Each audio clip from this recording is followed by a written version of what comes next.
आपलं पहिलंच काम झालं नाही तोपर्यंत दुसरं पण काम आपल्याला लावून दिलं की नाही मम्मी पप्पांनी.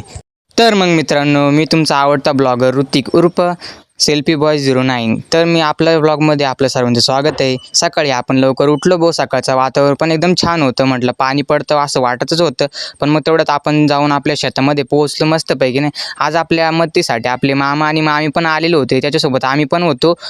मामाला आणि मामीला बोललो की तुम्ही बसा काम करत, तोपर्यंत आपण गोणी बिनी घेऊन येतो की नाही त्या मामाकडनं.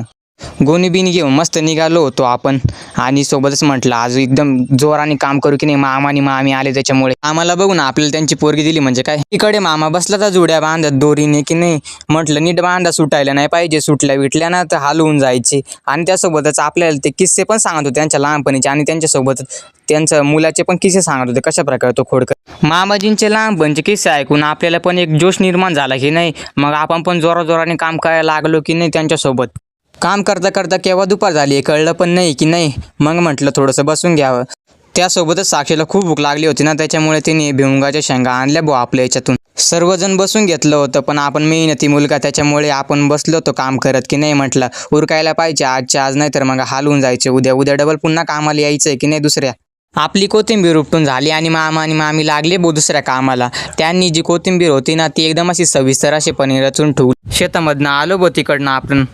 तिकडनं येऊन आपले दोघंजण भेटले रस्त्यामध्ये. बैल घेऊन घरी जात होते. मग म्हटलं नीट घेऊन जा की नाही. मित्रांनो, जर तुम्हाला आपला व्हिडिओ आवडला असेल ना, like and comment and share नक्की ठोका आणि आपल्या यूट्यूब चॅनलला पण सबस्क्राईब करून जा आणि त्याच्यामध्ये पण लाईक ठोका.